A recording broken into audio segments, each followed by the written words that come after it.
She thought no one saw her. A young girl sitting alone on a park bench, hiding her tears behind her sleeves while 3 older kids circled her like vultures. But 10 feet away, a group of bikers paused mid-laughter, their leader narrowing his eyes as he rid the fear on her face.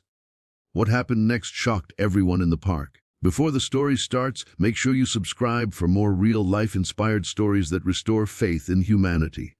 The afternoon sun cast a warm glow over Sherrywood Park, where families gathered beneath sprawling oak trees and children chased each other across the grass. At first glance, everything looked peaceful and familiar. But tucked away near the rusted swing set was a girl named Emily Parker, barely 13, small for her age, and trying her best to become invisible. She kept her shoulders hunched as if she wanted to fold herself into the bench. Her eyes were fixed on the ground, her hands clasped tightly in her lap. She had come to the park because she wanted a moment of calm, some space to escape the noise of school hallways. But instead, the trouble she tried to outrun found her here too. 3 teenagers had spotted her when she arrived. They were older by a few years, bigger, louder, and they knew Emily well enough to know she wouldn't fight back. They walked toward her in a loose triangle, their voices low at first, then growing bolder. Emily felt her stomach twist when she saw them approach. She recognized the tallest one, a boy named Tyler, who had spent the last year turning her life into a daily struggle. He always smirked like he carried the world in his hands, like rules were beneath him. On his left was Amanda, a girl who pretended to be sweet around adults but sharpened her cruelty on anyone weaker than her. And behind them was Kyle, who rarely said much but followed Tyler like a shadow, echoing his actions with silent approval. Emily felt her throat tighten as they stopped in front of her. Tyler leaned forward slightly and tapped her backpack with his sneaker. "Hey, loser," he said, grinning. "Didn't think you'd show your face around here after yesterday." She tried to keep her voice steady as she replied softly, "I just want to sit here. Leave me alone." Tyler laughed, a mocking, exaggerated sound. "Leave you alone? Come on. We're just talking." Amanda folded her arms and tilted her head like she was studying an insect. "Why do you always look like you're going to cry? So pathetic." Kyle nudged her shoulder. "Ask her about her speech." Amanda's smile stretched wider. "Oh yeah, how did it feel when everyone laughed at you in class?" Emily shook her head, her cheeks burning as she whispered, "Just stop, please." But the word please only encouraged them. Tyler reached down and snatched her backpack off the bench. Emily jolted forward. "Give it back." He unzipped it and dumped everything onto the ground. Books, pencils, her phone, her sketch pad. He stepped on the sketch pad without hesitation, grinding his heel into the drawing on the cover. The page beneath tore.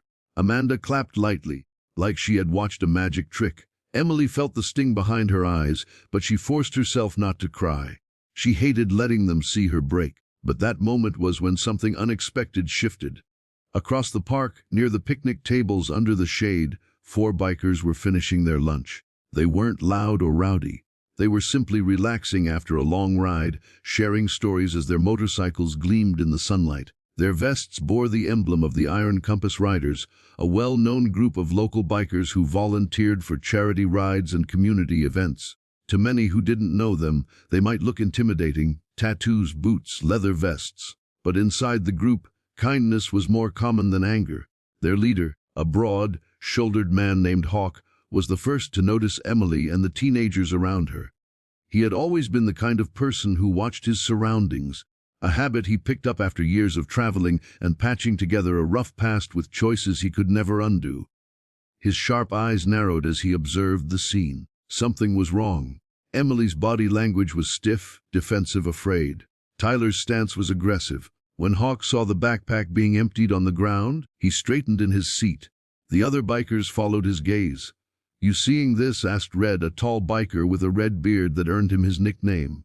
"Yeah," Hawk muttered. "Brutes picking on a kid." He pushed away his food, stood, and the others stood with him without needing an instruction. That was how the Iron Compass Riders worked. If one of them saw something wrong, all of them stepped in. They walked together toward the swings, their footsteps steady and unhurried. But to Tyler, Amanda, and Kyle, the sight of 4 bikers approaching was enough to freeze the smirks on their faces. Tyler looked over his shoulder, his expression shifting from arrogance to uncertainty. Amanda's smile faltered. Kyle stepped back slightly. When the bikers reached the edge of the playground, Hawk crossed his arms and spoke, his voice calm but firm. Doesn't look like she wants company. Tyler blinked. We're not. We weren't doing anything. Hawk arched an eyebrow. Son, I've got eyes. I know what bullying looks like. Pick up her things now. The tone in his voice left no room for argument. It wasn't loud. It wasn't threatening. It was simply final. Tyler hesitated. In that pause, Emily felt her heart beat faster. No one had ever stepped in for her like this. Not like this.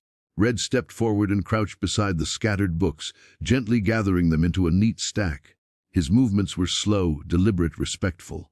Amanda swallowed hard. Kyle nudged Tyler. Dude, just do it.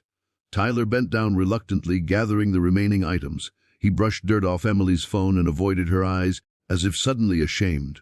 When he handed the belongings to Red, the biker didn't take them. Give them to her, Red said, nodding toward Emily. Tyler turned stiffly and held out the items. Emily hesitated before taking them, her voice barely a whisper. Thank you. Hawk shifted his stance slightly and looked each teenager dead in the eyes. You three need to find something better to do with your time. Real strength isn't in hurting someone smaller. It's in protecting them. Amanda crossed her arms defensively. We weren't hurting her. Hawk pointed at the torn sketchpad under Tyler's shoe. You sure about that? The teenagers exchanged uneasy glances. Kyle tugged at Tyler's sleeve. Let's go. When they finally walked off, they did so quickly, casting nervous glances back at the bikers. As soon as they disappeared behind the row of trees, the tension around Emily began to ease. Red handed her the neatly stacked books. You okay, kiddo? Emily nodded, clutching them close to her chest. Her voice trembled as she said, they always pick on me. At school, online, everywhere. Hawk lowered himself to sit on the bench beside her, careful to leave enough space so she didn't feel crowded. You don't deserve that. No one does. What's your name? Emily. Well, Emily, I'm Hawk, and these are my brothers Red, Diesel, and Goose. Each of the men gave a little wave or nod, their expressions gentle despite their rugged appearances. Emily looked at the torn sketchpad with disappointment. Hawk noticed. He picked it up carefully and examined the ripped page. You draw? He asked. Emily nodded softly. Can I see your other drawings? Emily hesitated, but something about the bikers made her feel safe.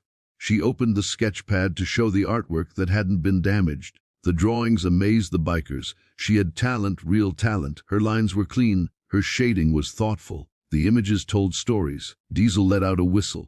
You did these? They're incredible. Emily looked down shyly. Thanks. I want to be an illustrator someday, but Tyler and his friends always make fun of me for it. Hawk shook his head slowly. Never let people like that decide what you're good at. They don't know half the things you're capable of. Emily felt a warmth in her chest. No adult besides her mother had ever said something like that to her. Goose leaned on the back of the bench. Tell you what. How about we fix that page for you? Emily blinked. You can fix it. Red nodded. We know a craftsman who restores old books and art. He works on our club posters sometimes. He can repair this better than new. Emily looked surprised. Really? You'd do that? Hawk smiled. You bet. But only if you let us keep this page safe until we bring it back. Emily nodded eagerly. Okay. Thank you. Hawk slid the torn page carefully into his vest pocket and patted it. We'll return it soon. Emily hesitated before asking, why did you help me? Hawk's answer came without hesitation. Because everyone deserves someone who stands up for them when they can't stand alone. And because we've all been in your shoes at some point. Red nodded. More times than we'd like to admit. Emily felt her throat tighten, not from fear this time but from gratitude. She blinked rapidly to stop tears from spilling. I didn't think anyone would care. Hawk leaned back on the bench. More people care than you think. Some of them just need a reason to act. A moment of silence passed, but it wasn't uncomfortable. Emily felt the weight on her chest lifting little by little. Diesel glanced toward the path where the bullies disappeared. Want us to walk you home? Emily shook her head. I'm okay. But thank you. Before they left, Hawk placed a small iron compass keychain in her hand. It had the group's emblem etched onto it. Emily ran her thumb across the cool metal. What's this for? So you remember you're not alone, Hawk said. And in case you ever feel unsafe again, show this to anyone wearing our vest. They'll help you. That's a promise. For the first time that day, Emily smiled, small but genuine. Thank you. Really. The bikers nodded and walked back across the park, but Hawk looked over his shoulder once more. Emily was sitting straighter now, not hunched. She was holding her sketch pad protectively, and her smile lingered, and that was enough for him. But the story didn't end there. The next day, Emily sat in her homeroom class. Whispers drifted around her, students glancing her way. She tucked her hair behind her ear nervously, wondering if something was wrong. Tyler entered the room with Amanda and Kyle. Emily's stomach twisted, but she braced herself. Instead of mocking her, Tyler walked to her desk and cleared his throat awkwardly. Hey. Emily stared at him cautiously. Tyler shifted from foot to foot. Look, I shouldn't have done what I did yesterday. That was messed up. I'm sorry. Amanda rolled her eyes but muttered, yeah, sorry. Kyle gave a quick nod. Sorry. Emily blinked in disbelief. What changed? She didn't need to wonder long. Because out the window, parked just across the street from the school, were 4 motorcycles. The familiar chrome glinted in the sunlight. 4 bikers leaned casually against them, arms folded, watching the entrance with calm, patient expressions like they had all the time in the world. Emily covered her mouth in surprise. Tyler followed her gaze, swallowed hard, and hurried back to his seat. Amanda and Kyle did the same. The bikers didn't stay long. They didn't need to. They had delivered their message. Throughout the week, Emily noticed the bullies keeping their distance. She also noticed something else. Her classmates began treating her differently. Some approached her to compliment her drawings. Others simply included her in conversations. Word had spread.